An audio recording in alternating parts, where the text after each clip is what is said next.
welcome to the podcast Soulcasted. I'm your host, Tara Lockett. On today's episode, we are going to talk about coming out of the cave, breaking the marks of mental slavery. But before I get into that, I want to note, new to Soulcasted is Freedom Friday.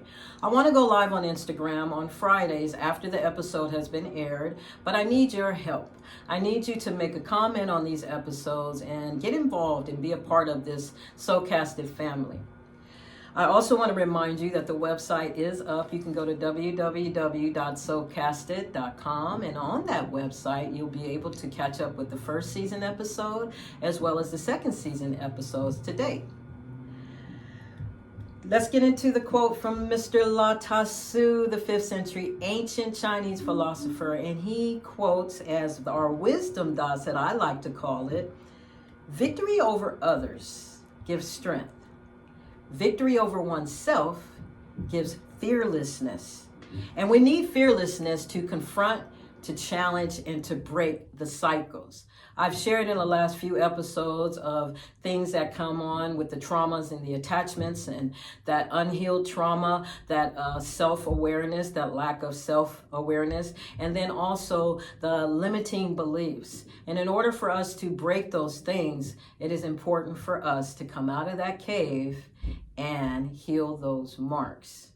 Now, I've shared that quote with you. Remember, victory over others gives strength, but victory over oneself gives fearlessness. And that's the area we want to get into, because when we become fearless, then we're able to accomplish and we're capable, as Love Bug number 7 is in episode 13, we have the capability to overcome the things that's needed to overcome. Now, coming out of the cave, healing the marks of mental slavery. I want you to understand something, that life is a walk of experiences. And every step that we take is a power walk. I like to call it a power walk because a lot of times it is really difficult to take steps toward improvement and breaking those things because it's work. And a lot of times we don't do it because it does require us to put a lot of work in.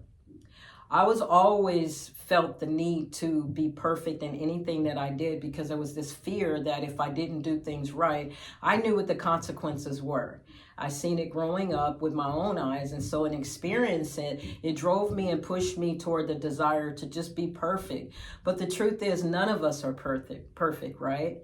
And so it's very important for us to understand that if we take the time to become free, break free and become whole. That is our theme, breaking free and becoming whole. Our mission is to heal our minds, free our hearts, and activate the change that's so needed for us to move forward and evolve in the things that we're supposed to evolve in so that our flower can bloom, right? Our experiences shape us. And once we're shaped, we are, we're left to make decisions with that shapement. And what am I saying by that? I'm saying that it is important for us to take the accountability, that walk of accountability, and that walk of, self-responsibility to get it right. Again, our experiences shape us. Once you are released to make choices in life, it doesn't say they, it doesn't say he, her, them, it says our. And so it's important for our self to get it together. Before I get into a little deeper, because there are some questions I'm going to ask you, but before I do that, I am going to read something to you in regards to trauma. Trauma is not just a one-time catastrophic thing. It's not. Trauma is an experience where a person cannot cope. They can't cope with what has taken place in their life. And then their nervous system, you have to understand the anatomy of who we are as humans. We have a nervous system. Our body is full of nerves. And it's so funny because growing up, what did we hear most of the time? You get on my last nerve. Well, there's a lot of nerves in our body. And if you take the time to go and look at the human makeup, then you'll understand that those nerves are real. That nervous system becomes dysregulated. Trauma will never be experienced the same way for each person, which is why it cannot be measured. It cannot be considered big or small. How a child, now this is important, how a child processes traumatic experiences depends on their parents and the adults' figures' ability to regulate their own emotional state. In other words, if you don't have what it takes to process your own emotions, how are you going to teach your child how to deal with situations when they come up? You can't, because you're not healed. Remember, our parents are unhealed, and then they have their low self-worth, and then they have their own limiting beliefs. How a child processes traumatic experiences depends on their parents, the adult figure's ability to regulate their own emotional state. What does that mean? It means that the adult child, now we're getting into the deep part, because there's an adult child that exists. I know I was one. If no one else will admit it, I will. I was an adult with that child locked up in me, trying to heal and break free. And that's what we have to do. We have to allow ourselves as adults to let that young person break free. The adult child will cope in a similar way they were modeled to do so by their parents, or through, the example that they had in their upbringing. They'll do it through distraction, avoidance, substance abuse, acting out in toxic relationships, dysfunction. I mean, the list of negativity can go on. The point is for us to heal the things that need to be healed. Now, you can find this information at theholistics.psychologist. Another thing that is involving in our childhood trauma is parents who deny the realities, pushing aside, oh no, that didn't happen type of attitude, or not being seen or heard. Having parents who want to relive their life through their children. Being told directly and indirectly you should or shouldn't feel a certain emotion. But how can you tell a person that they can't feel an emotion if they're going through that life experience? Remember, these are life experiences, the walk of human experiences. Having a parent who focuses on appearance, the physical and the outward to society. It's interesting because I read a book, and in that book, the young lady talked about how it was difficult for her, and the certain seeds that were planted when her dad would go to work. Her stepmom was different, but then when her dad came home, it was a whole different person. Having a parent who cannot regulate their own emotions. Now, here's the thing about that, and it goes back to the last few episodes that I talked about. If my parents can't regulate their own emotions, they're not going to be able to teach me how to deal with mine when I get to that point in life. In other words, don't push children aside. Don't put kids aside and say, oh, those traumas didn't happen or you didn't experience those things. No, it is very important that we do what? Confront, challenge, and break the cycles. It is key for us to move forward in life. It is key for us to heal mentally. It is key for us to free our hearts. And it is key for us to activate the change that is so needed in our society today. Now, there are some questions that I have for you today, and I want to get into it. But before I do, there is a book that I want to share with you. This book is called Curvy Me, a self-love journal. Now, this book is a 31-day process. It gives you the ability to get to know who you are. And I love this book, and I'm sharing this book with you only because after I went through the processes of healing and getting all that toxic stuff out of my mind, I had to learn how to do what? Because we're addressing the unhealed trauma, and now we're addressing the self-worth. And so this gives you the opportunity to get to know yourself. You can find this book on Amazon, and there's something in this book that I do want to read to you before I get into the questions that I have for you. Now, mind you, this book was created by a lady by the name of Dea Tucker. And I want to give a shout out to her because I'm thankful for this book, because it did help me grow a whole lot when it came to going through that process of self-love and self-value and honoring yourself.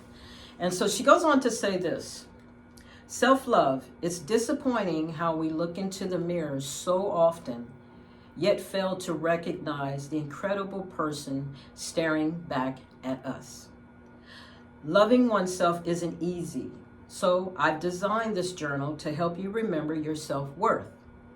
This journal will help you accept the divineness that's within you, and define what makes you happy mentally, spiritually, and emotionally. With love, Miss Daya Tucker. So please go to Amazon, purchase this book. It is very important to help, with your growth. If you're serious about growing, if you're serious about breaking free and becoming whole, then this is a good start, and it's a good book to start with.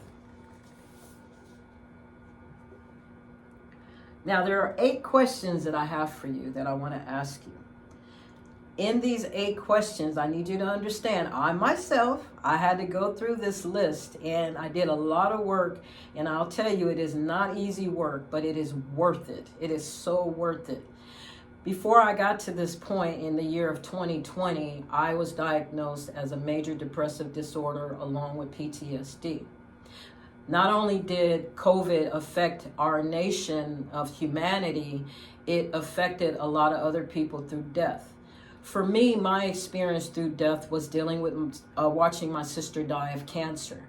I spent a week with her, and so what I did after that, I sought help because I really needed help. I was definitely unraveling, and I couldn't understand the things at that moment, what was going on in my life. And so I'm so thankful for my therapist at that time who pulled my coattail and simply said to me, if you don't want to be the next Sandra Bland, my suggestion to you is to take my advice. And what advice was that? I went into her for help to deal with processing what I saw and what I heard with my sister dealing with cancer, but she took it a little bit deeper for me, which is why I'm bringing these things to you. Soulcasted is a platform built to confront, to challenge, and to break the cycles that hold us back. And we have to identify those cycles in order for us to break it. And so for me, I thought my life was just fine. I was going on in life, and the problems that plagued me, I pushed them to the side, I put them on the back burner, and I just kept moving forward. But then it came to a time in my life where I had to stop. And I had to recognize what was happening with me, what was happening with my mind, because I was at a point where I was losing it. And I'm thankful for that therapist, because if it wasn't for her and her direction and her awareness, I wouldn't be here today. Now, the questions that I'm going to ask you, I need you to listen carefully. I call these questions the cycle of attraction. They are the answers to most of our failed relationships. For me, I was failing. I was okay, and you can give me a job, I can do it. I can do it to the best of my ability, and you'd be pleased when I'm done. But when it came to relationships and emotions, well, I wasn't so mature when it came to that. And so I was directed and guided into getting the help that was needed to deal with the childhood trauma that I was dealing with. Thinking I went on in life and I'm okay, but things started, as the seed of goodness produces good fruit, so does the seed of negativity and badness. It does produce bad fruit, and we know that based on, turning on the news or just looking at social media or just seeing people in their lives, in their daily lives and what they do. But these questions will help you grow. They will help you evolve. So let's get into those questions. My questions to you are this. Have you ever found yourself people-pleasing?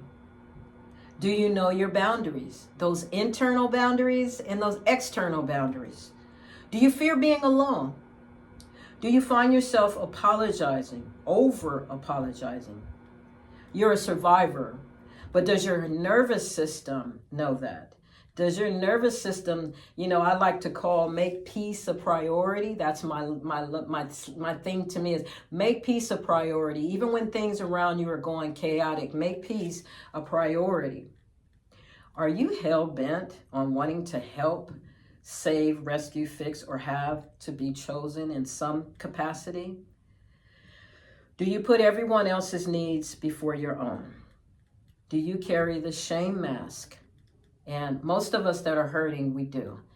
We put on that mask to cover our shame, to cover our fear, to cover our judgment. For me, it was difficult because every turn that I took, I was judged and misjudged actually throughout life. But for me, I never stopped because, the battle is not mine. And when it came to having to address things with people, for me, I'll just let you believe what you want to believe. If it's not the truth, then it's not something I'm going to worry about. But I did have to take time to answer these questions. And each one of these questions that I'm asking you, I also had to take time to heal. I had to learn not to be a people pleaser. Where does that come from? It comes from identifying with the trauma traits that come along with the abuse. A lot of us are stuck and that little child is locked up inside of us because we haven't taken time to allow that child to heal. I know I didn't. And if no one else will admit it, I will definitely admit it because I want others out there who are suffering from these type of traits to heal. Remember, we are breaking free and we're becoming whole. And it is very, very important for us to heal. And why is it important for us to heal? Well, number one, we have a generation coming after us. And if we're still alive, it's never too late to get it right. For me, one of the things that pretty much held me back because I always had that thought, oh, you're getting too old. And a lot of times people don't focus on a person who's gotten in age because most of us think, oh, they're a lost cause. Well, you can't be a lost cause if you've been given breath every day. And so I had to take the time to go down this pathway and explore these questions and heal that child because she was locked up. What was she locked up from? That therapist knew what I was dealing with, aside from being going through major depressive disorder and also PTSD. I was a young girl locked up inside with the traumas that had taken place in my life. There were 5 things that I had to overcome and heal: physical abuse, sexual abuse, financial abuse, spiritual abuse, and emotional abuse. And so when our parents or those who are guardians don't take the time to do the things that's needed in terms of healing those broken things, then unconsciously it really is passed down to us. And it is up to us to get it right. I like to go by the terminology me, myself, and I. We need to understand one thing. Embracing our negativities and our positivities is key to growth. What is necessary is a willing heart to do it. Now remember, we are coming out of the cave and we are breaking free from the marks of mental slavery. Now, it's your life now. And since it's your life now, you are the CEO of your life. What is the CEO? For most terminology, if you look it up, it says Chief Executive Officer. But I like to call the term conquer every obstacle and live your best life. I want to thank you so much for listening. You are on the podcast So Casted. I'm your host, Tara Lockett. And remember to like, share, subscribe, and leave a comment. In leaving a comment, remember, I need for you to respond so that we can get this Freedom Friday kicked off. And then also share, because sharing is way more important to me than anything else, because we need to get this out there. We need that awareness. We need people to be aware of what it is that we need to heal from. Now, I want to give you an irony. Love, Love. Since I've shared the self-love 31-day self-love journal with you, I also want to share what Love stands for to me. And that is living on values and ethics. And if we can live on values and ethics, and remember, everyone's ethics are different, but as you heard me talk about the ethic in episode 13 of the first season, my love bug, ethics, remember one thing about ethics. Because everyone's ethics are different, there is one thing in ethics that we all can relate to and we can all give to each other, and that is respect. Again, thank you so much for listening. You're on the podcast So Casted, and I need you to remember, it is your life now, so live your best life. And then if you have to ask the question why, the question why is because your mind matters and is the vision of the future.